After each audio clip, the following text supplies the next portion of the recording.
Guys, welcome to another episode of the UI Guy. And in the last video we completed this 2.5, which is data type, and in this video we'll continue with the 2.6, which is the interaction of alert, prompt and confirm. So this will be a small one, so we'll quickly complete this one. So what is this interaction? So interaction is saying that in browser using JavaScript, how you can interact with it. What are the ways that browser gives us using that we can interact with it. So basically there are three ways that browser provides us the JavaScript browser APIs. And first is alert, second one is prompt, and third one is confirm. So we'll see them one by one. So alert is the very simple one. So we have also seen this one. So what happens is if you in JavaScript, if you just write this particular line of code, alert of hello. So if you run this code, you will see this prompt is coming, this dialog is coming, and now hello is getting printed. Whatever you are passing inside this one, that will get printed here. And one thing if you'll notice that visitor can't interact with the rest of the page until and unless I'm closing this one. I cannot do, even I'm trying to now scroll it, I'm not able to scroll, so I can't do anything until I complete this one.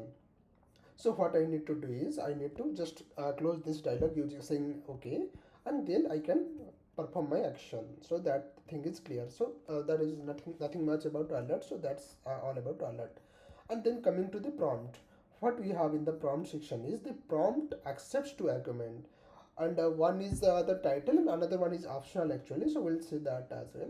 So what is first prompt? Prompt is something when you want the input filter using browser, you want to accept some input from the user. In that case you should use prompt.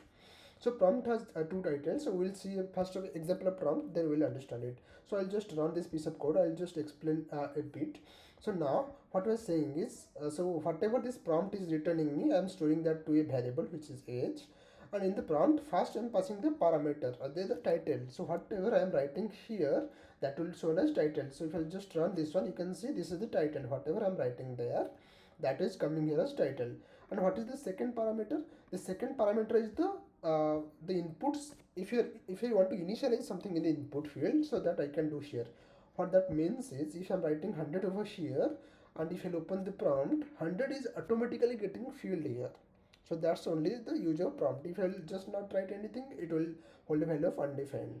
And whatever like user is entering, that will be stored to this age variable. And on the next line we are just saying that we have used this backtick that we learned in the last video, and using this section. So whatever the value we have in the age, that we are appending here, and we are showing that. So for example, if it is 100, I'll make it maybe 1001. I'll click on OK. What will happen is this 1001 will come to this age variable, and then that will show in this alert. Okay. So if I'll just hit OK, you can see now this alert line is getting executed, and this 1001 is showing and is saying that you are 1001 years old. That is straightforward, right? So that's all about the alert. And why we have a square bracket here, that says that the square bracket around the default in the syntax above denotes that the parameter is optional, not required. So if you want, you can pass a parameter. If you don't want, you don't pass a parameter. That as simple as that. So that's the user prompt. So we completed alert, we completed prompt, and then we'll see the confirm part. So nothing much about this site. So it is saying that for IE Internet Explorer, you can keep it blank like this. So we'll come to the next section, which is the confirm. So in confirm is like, it is if you want to, you have some use case scenario where you want user to confirm something, if yes or no, true or false, kind of that. So in those use cases, you can use a confirm dialog. So here we are saying that confirm, and then we are passing the question, and whatever the result that will store here. So that is the syntax of it. The function confirm shows a modal with a question and two buttons, so can cancel. So see, here there is a demo.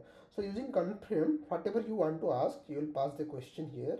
And if user clicks on OK, then you will get this value as true.